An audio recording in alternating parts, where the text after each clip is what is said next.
The snow held their footprints for weeks. 9 sets, barefoot or in socks, walking away from shelter into minus 25 degrees Celsius.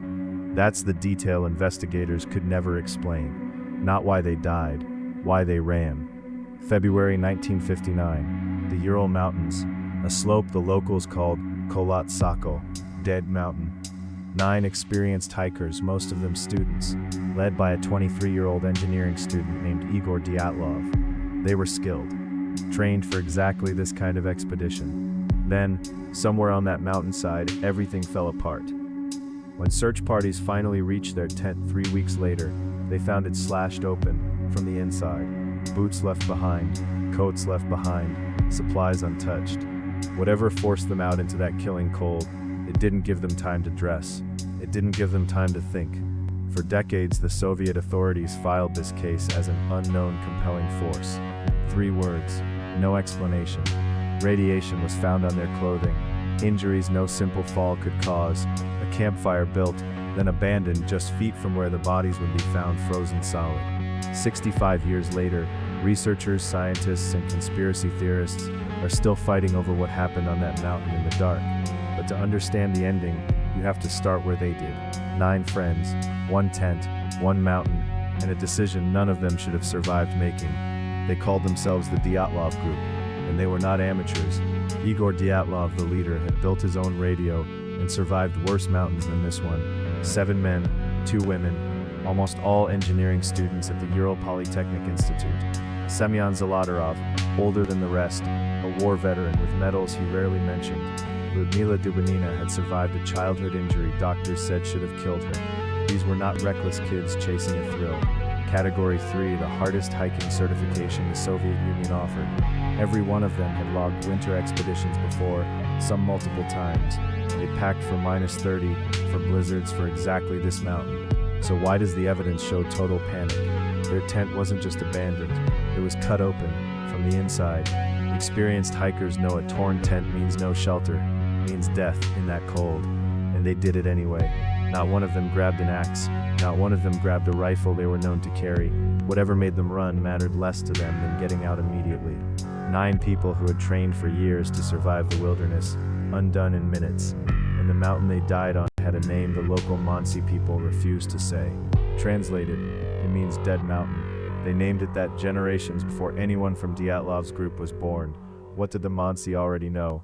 The tent sat on the slope of Kholat Sakal, half buried in snow, silent. For 3 weeks, no one knew it was there.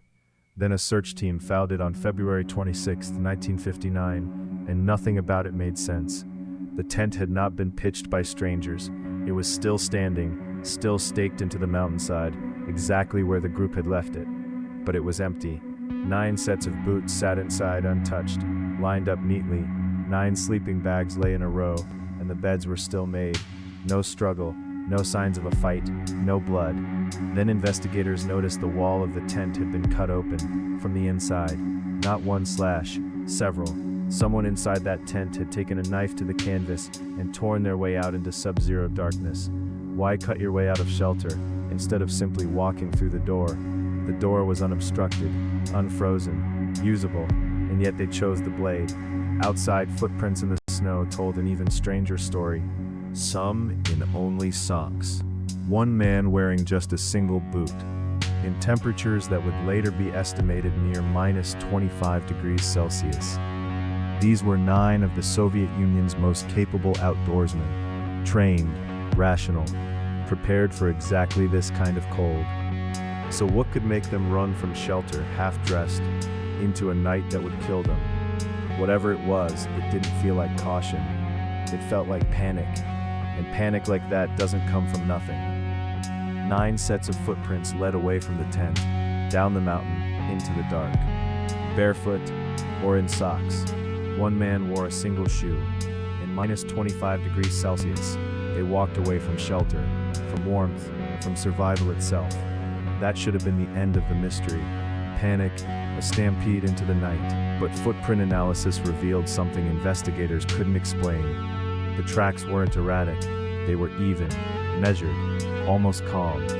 People running for their lives don't walk in orderly lines. And here's the detail that unravels everything. Some of the tracks curved back, toward the tent, toward the thing they'd just fled. Why would you run from danger, then turn back toward it? Searchers found evidence that at least one hiker returned to the campsite after the initial flight. Alone, in the freezing dark, someone went back. Was it courage, a rescue attempt, or were they being pursued by something the others couldn't outrun? The footprints stop at a tree line, half a mile down the slope, and that's where the first bodies were found. 4 bodies were still missing when the snow finally released the rest. Found in a ravine, under thick snow, curled near a makeshift shelter. At first, investigators believed the mystery was over. Then the autopsies began. Ludmila Dubinina's tongue, eyes, and part of her lips were missing. No animal marks, no scavenger bites, just absence. Nicholas Thibault Brignol's skull was crushed, but the skin above it was untouched. Semyon Zolotaryov and Dubinina had crushed ribs and chests, the kind of force doctors compared to a car crash. Yet there were no external wounds, no cuts, no bruises from a fall. An avalanche could crush a chest, but avalanches don't undress a tongue from a mouth without breaking the skin around it. The lead investigator's report used 4 quiet words that still haunt this case. Unknown, compelling force. Radiation was later found on some of their clothing, levels investigators struggled to explain. No one could say where it came from, or why only some garments carried it. Soviet officials closed the case within weeks. The file was sealed. For decades, no one was allowed to ask why. And what they eventually admitted breaks every theory wide open. 63 years later, the theories have multiplied like snowflakes in a storm. Avalanche, infrasound, military missile, katabatic wind. Pick one, and it almost fits. Because every explanation answers the how, and none of them answer the why. Why did 9 experienced hikers in the dead of night choose that exact slope? Igor Dyatlov was cautious to a fault. His own trip reports prove it. So why pitch a tent on an open, wind-scoured incline instead of the tree line just below?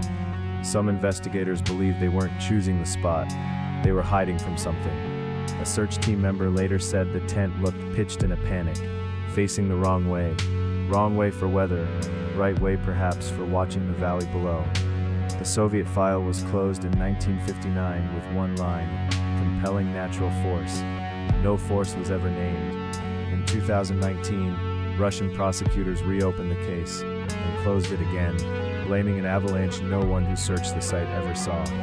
The mountain, Kholat Syakhl, translates from Mansi as dead mountain.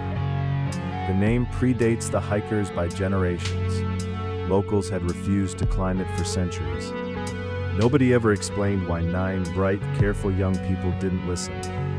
Maybe the mountain didn't kill them. Maybe something on it made them run first, and the mountain simply finished the job.